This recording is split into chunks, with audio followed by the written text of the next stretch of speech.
All right, good morning, ladies and gentlemen. Welcome to our show. Give you guys a little bit of time to walk in here, and we'll see what's going on here.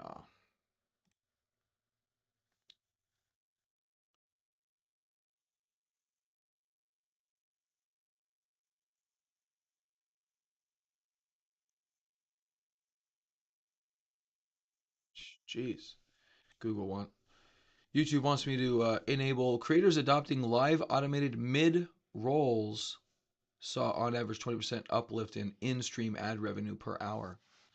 That sounds horrible for viewers. All right, let's get to the markets, ladies and gentlemen. We got BTC. So, yeah, early week, things were looking pretty good. We started moving up. We started having some really good candles intraday. Things were looking pretty good. Bunches of pocket pivots on the 2 hour time frame. Um, Supportive of very aggressive trend lines, which are now dead. We'll kill those. And then we started consolidating. What's up, Blah?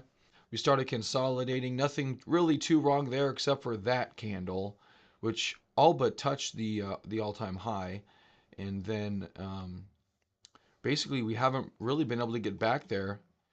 We broke down middle of Thursday. Friday really wasn't any better. I guess there was an attempt here, and then boom, straight back down in large fashion, even more volume than this. So the distribution right now is real. On the daily, we're not dead yet, but it's really not looking very good. There's sometimes where the market isn't great but looks good, and there's sometimes where the market, slice those any way you want to slice those. Right now, the markets honestly just really don't look very good. The altcoins have never looked good, and the top altcoins that did look good don't look good anymore. Sup, English? So that's kind of where we're at right now. We're kind of in a situation where everything is not looking good, unfortunately. So BTC not completely dead. I really don't like these three high volume candles right there. Volume aggregation tool does show that we're not really super uh, bearish. We do have some selling pressure, but the buyers haven't showed up. When you get towards all-time highs like this, you really want the buyers to show up, and we have yet to see that occur. Did start to see it, like I said, Monday, Tuesday, but really nothing since then. We're pulling back to this prior low of 68.7, which was a trend line break off a trend line. So you could argue that this is the alert at the high of this candle, which is 69.504. That's fine too. Whatever, somewhere in this area. Um, so we're not completely dead yet, and that's good, but still hard to really call this that we're ready to go. Which it was looking like that Monday, Tuesday, and then Wednesday came in. After Wednesday, you had this intraday candle, which I'm sure a lot of people are like, oh, yeah, probably not. Good time to short. This is a time I would actually start thinking about shorting. Yeah, so I did this in one of my videos earlier this week before we hit the high, so it must have been Monday. I talked about the last top that we did because we're kind of in a similar situation. We're meandering our way back up towards the prior high. Volume isn't exceptional. It wasn't exceptional over here either. And if you look at the way that this top formed, you can look at some other double tops and kind of how they form.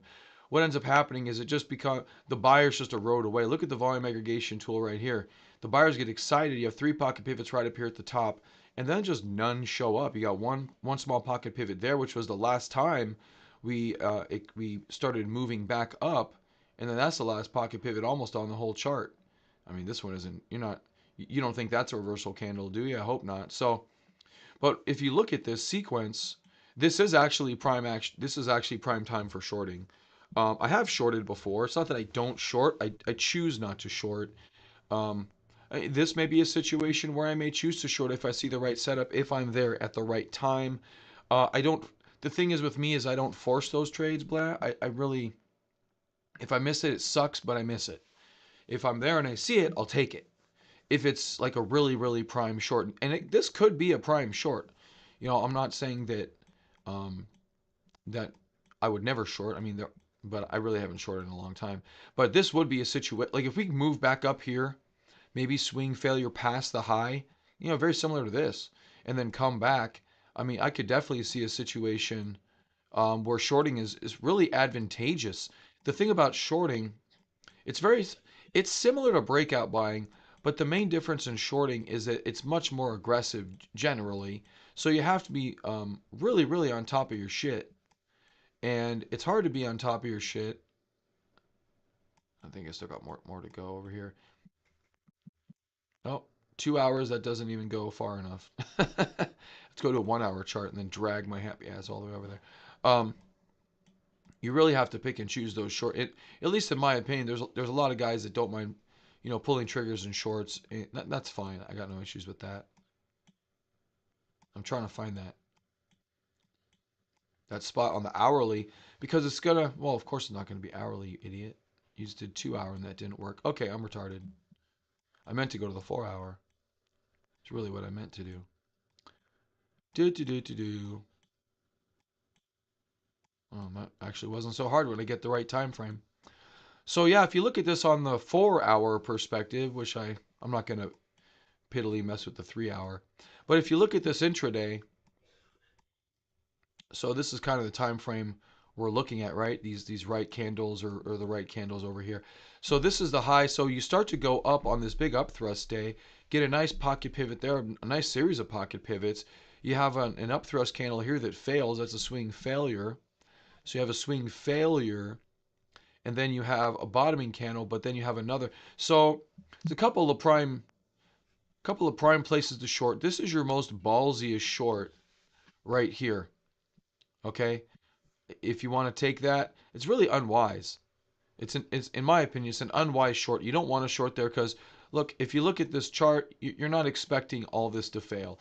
It's just, you do see some distribution popping in. RSI is a little bit divergent on this 4 hour. Maybe it'll look different on another time frame. But the fact of the matter is you don't want to start shorting there. This is not a good candle though.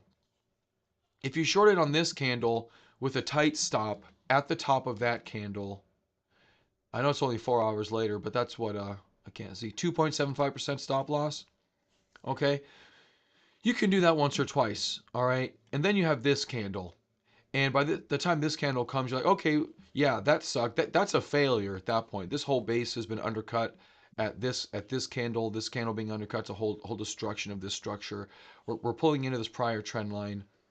And then you go on. Doesn't this doesn't look any better in terms of pulling back? This is a bear flag. So now you're like, oh, well, crap. Now we're really, really SOL. And if you look at the daily where my cursor is, I'm only like the third day in, or I guess the second day after the top. And then you start going, you meander lower a little bit. You do find a little bit of support. But then you try to pop up here. In my opinion, this is probably one of the prime times to short is when you start to fail this. You start to fail. So you come down, you start to bear flag. Boom, you get support. It goes back towards the bear flag.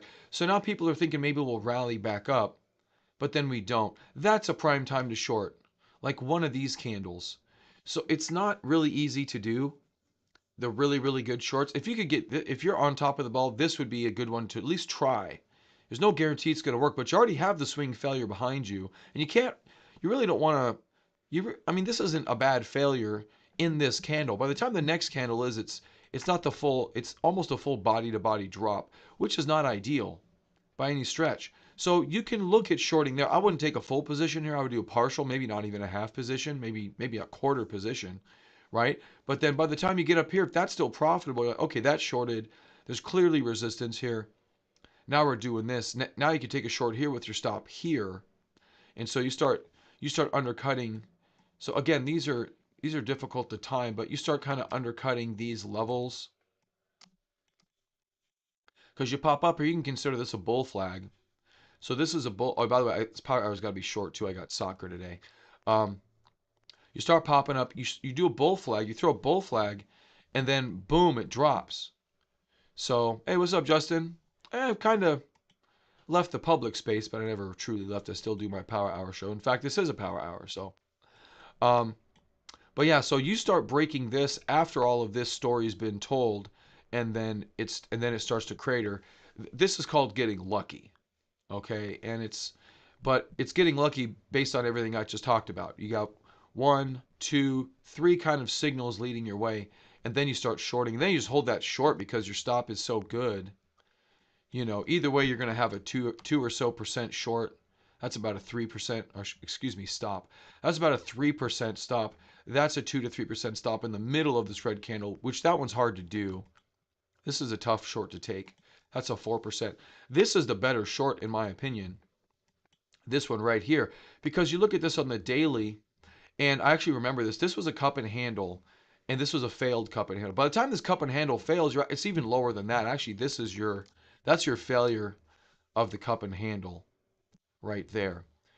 Big daily pocket pivot drop, and it really never looks back from there. So this is the area where you're thinking the whole time you're thinking I could short, I could short, I could short, and you're right. But the wisest thing to do isn't to necessarily always short.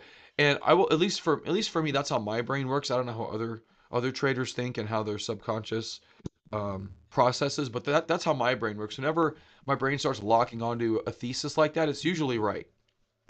It's usually right, and I've learned more over the years to follow that. But you obviously have to have time in the market to develop that. Water break.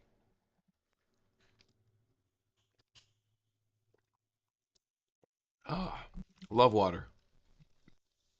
Water's amazing. Okay, so speaking of shorting, that was your short joke there, but there's a real answer. Is it is kind of getting to a time too short. But again, I do think it's a little bit too soon. I wish the do you guys know where the button is to make it say go all the way back to the right? I've been searching in the menus and I can't find this freaking thing. Really pisses me off. There it is. Okay, I guess I didn't even need it. Oh, I guess not over there. I guess I need it over here. There we go. Not too bad. So I mean, we're in the throes of that. Like right now, I'm like, probably should just short this stupid thing because now it's stupid because it's failed to break out. It's pissed me off. Now it's stupid, and yeah, it is looking like it could be good for a short, but you do want to do it on a pop. You don't want to do it down here because we absolutely could come back up and test this again. And like I mentioned, we're getting support at this kind of 6 to 8, 7 level in this area here. We could curl back up. There's really no problems doing that. That's all normal, bullish or bearish at this point, to be honest with you. But the main caveat to this market is it's a complete piece of garbage. Just, I mean, the alts have been really weak for a while now. They started to kind of set up again back here, I think, in like a couple weeks ago. Yeah, my time frame may be off on that, but some of the alts were starting to set up, and then they just never followed through to the upside. Whereas BTC, Solana, and Tron were at least attempting to. Oh, thanks, babe. They were at least attempting to move up. Um, but even they kind of gave it up. We'll see that in a little bit. But yeah, to your point, Blair, I do think if you're looking to short, um, it's right now we don't have it's not as easy as it looked over there. We don't have the cup and handle to fail. So we're essentially back up here. We're looking for it to go back up. You're looking for some kind of a high that fails, either a swing failure or whether it fails to get to the high, and then you see some type of intraday stalling candle. Remember, I kind of focused on the 4 hour time frame because you have to make those choices on those time frames. When you're at the extremes, you have to go to the low time frame. That's the thing. If you're looking for a daily breakout, and I'll use Nvidia as a good example of this, just because it's been breaking out a lot lately. If you look at Nvidia, I mean, you could try to time this on the daily, right? I don't think there's anything majorly wrong with that. But if you go intraday, your chances are even better of getting an accurate perspective because you're looking through the microscope and look at this high volume. You know, here's a cup and handle, and it's apparent here as well. There's a couple of handle there. You're breaking the trend line, but you see this volume. You get to see it in concert with all the other candles in the same light. If you were to buy this, the volume probably would be about half of the prior day's volume, maybe, which is good if you know to look for that. But it's blatant on this time frame that this is a good breakout candle for Nvidia. So that's what you're looking for. You have to go low time frame. It's just a lot easier. And that's why I have these side by side, as a matter of fact. It was Monkeytron's idea to have me put them in the newsletter this way, but I have the 2 hour here, which isn't too low of a time scale, and I have the daily here, which is the most important time scale. And I have them side by side so I just quickly glance back and forth. It's just a really quick reminder of time frames, and you could do with 2, 3, and 4 charts if you want to, whatever your setup allows you to do. So we get a little bit of a bottoming candle here as this candle closed out just at the start of my show actually. So getting some wicks down here, which means that we could get supported and come back up. If you start doing good supportive things, you're looking at longs again. Okay, but here's the problem. We're gonna start looking at other coins again. I got about 13 minutes. I actually coach my kids' soccer team, so I have to be there. I have to be there at 10 o'clock, so I can't run late on these days, unfortunately. Here's where the problem comes in. Ethereum. Ethereum's losing market share. It looks like shit. It's looked like garbage for a long time now. It held the trend line, which is good, and I really hope it pops back up. But look at the structure here. It's just completely living under that structure. That's not normal Ethereum action. And when I say it's losing market share, that is an actual fact. I have seen articles to support that, although I haven't looked up the charts myself. But living low like this, so you see the structures here, right? We were living high, and then boom, it just craters, and someone supports it, and it's been living above that support for a while, but it can't get back up. That's a red flag.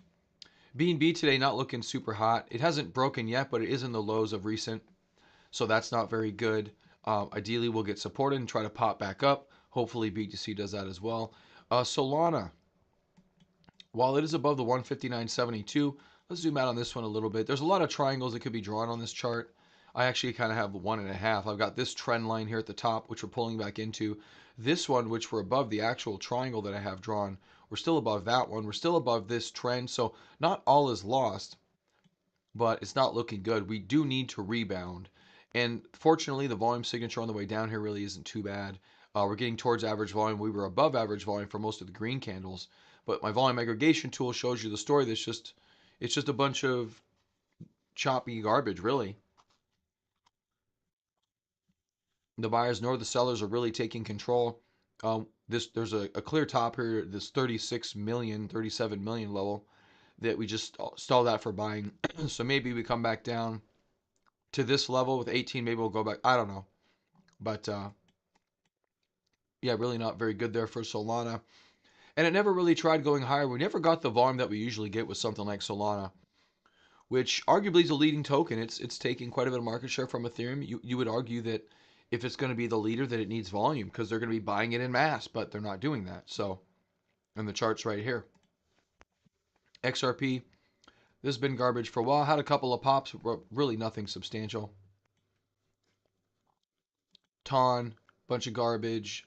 Dogecoin, pulling in a little bit after Elon Musk said some things, and usually whenever he says Doge, there's a pump. And there's a head and shoulders pattern. There's my neckline. Looks like this may have already fully measured moved on us. I didn't draw it out. I pointed it out. I didn't really draw it. There we go. So yeah, not quite. Okay, didn't quite fulfill the measured move. Not yet, at least. Came back retested. But this, you're not looking for Doge for leadership. If you're looking at Doge for leadership, we're on Mars, and that hasn't happened yet.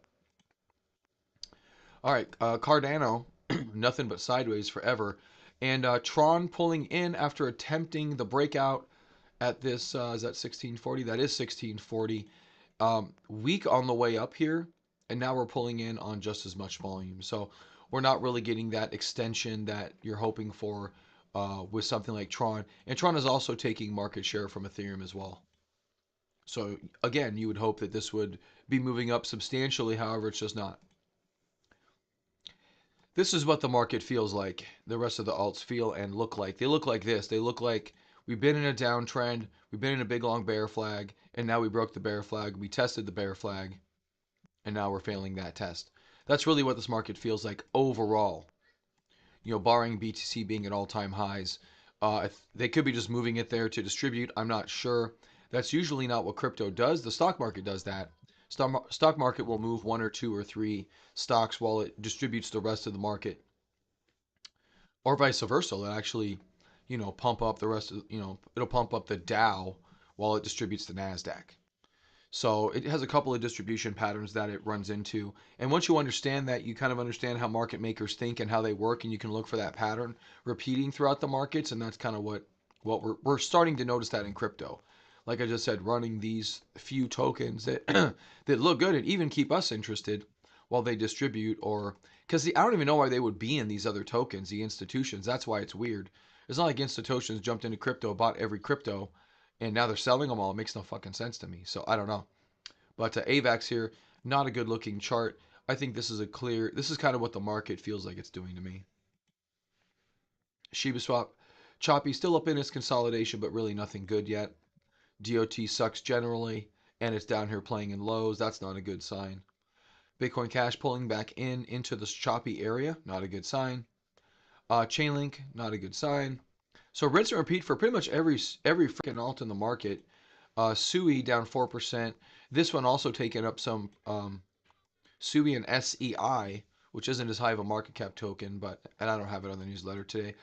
This one being held up so far. Not sure how long that's going to last.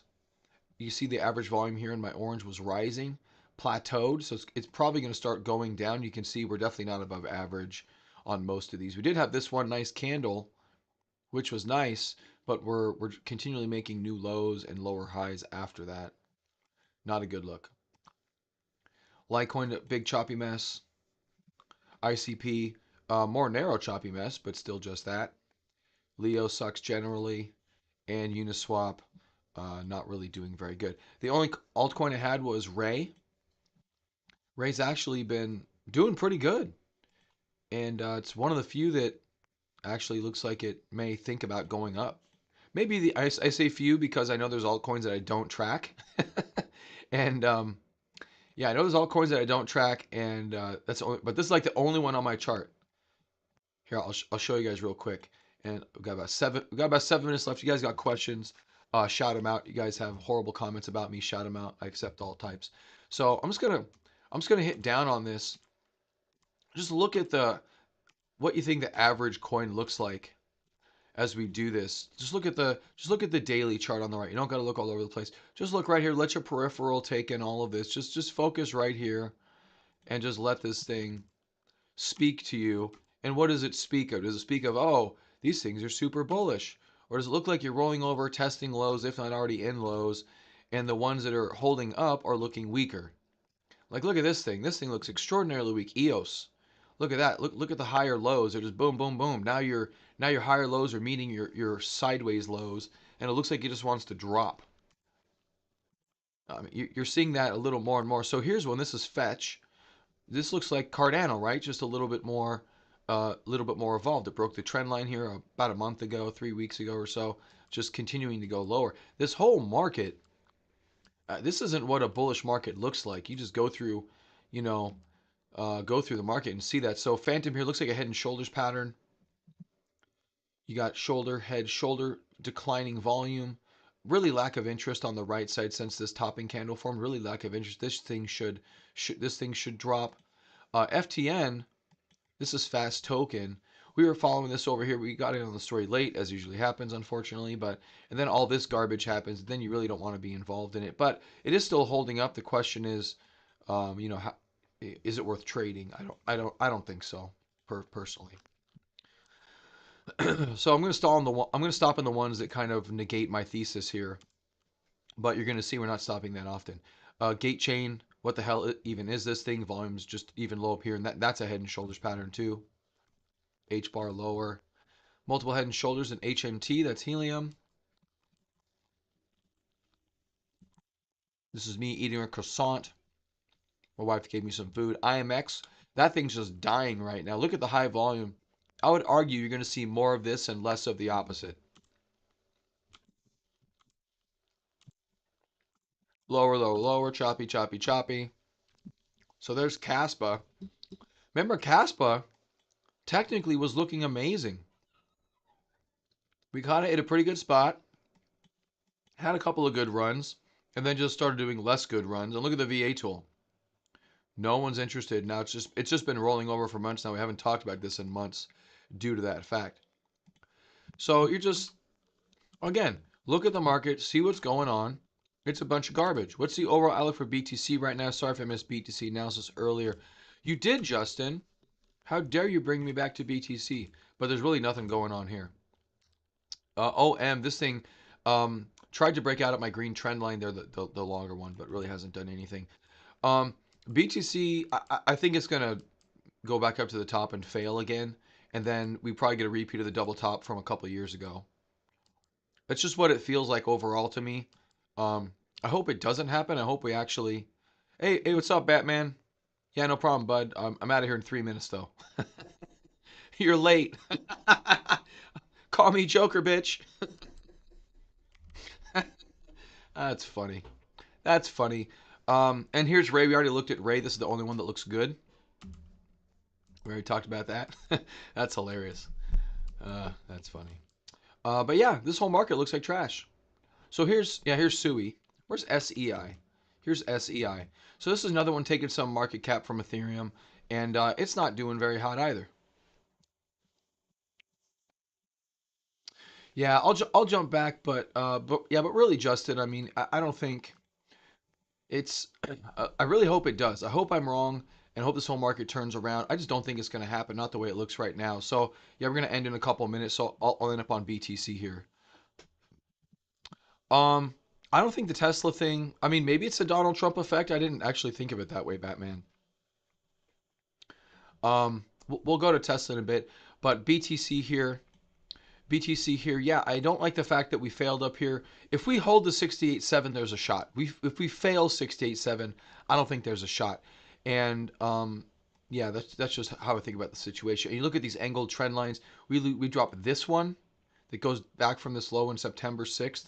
It's done. So I'll talk about Tesla. Got a couple minutes left. Yeah, I never thought of it as an Elon Trump play, to be honest with you. I don't think. I mean, what's Trump going to do in favor for Elon? I don't know that whole angle, to be honest with you. Um, I think I think technically it's in a good spot. If you go, I've said about this about Tesla since we kind of started forming these lower highs over here. I said we're going to chop for a couple of years. I think we're going to do something like one of these until they actually launch a product. Okay, forget politics. I don't really. I talked about that last week. I really don't believe the whole politics thing, but I think we're going to chop. We may have seen a low. We may be in a situation like one of these. I don't fully know. I mean, and who can predict what's going to happen inside of these types of consolidations? But I think we're in type. I think we're inside of these types of consolidations for Tesla. I do still like Tesla as a company. I think they do great things. That's a 75% drop. That's a 54% drop. So we're definitely more volatile now because I mean because of the run. There's a lot more people that have stock to sell now. But I think we're gonna go back into some kind of a range. And again, I view this from a technical perspective. Um, kind of with fundamentals. I think fundamentally, yeah. See, here's your range. I think so. I think that's probably our reality. After all this volatility, this is reality, and we'll probably come back in. And yeah, I do think we will eventually get another run in Tesla. You look at the large market cap tokens, you look at Finviz and go by market cap. I mean, what did Tesla top out at? It topped out at like number 5 or 6 in terms of market cap, right? But now it's number 11. So it's knocking it a trillion. But look at this. Remember back in the day we had 3 in a trillion? Now we have 9, 8, because there's two Googles. Um, you know, it's just going to get bigger and bigger and bigger is all it's going to get. So Tesla won't be able to stay down. Everyone's going to, freak out about market cap. Fuck the market cap. It's going to be what it's going to be, right? Market cap is really just a measure of the amount of money that the stock market is sucked up in the overall economy type of a thing. Those are the wrong words. Like monetary supply. If you have more monetary supply, a lot of it's going to end up in the stock market driving up these market caps. So we don't bitch about Apple being the first trillion-dollar company anymore. Now they're a $3 trillion company. So the number becomes worthless. But eventually the move will occur, and then hopefully we'll be there when it does. All right, guys. Well, hey, thanks for joining me today. Have a good one. Stay safe out there, guys, and I will see you next time. Bye bye.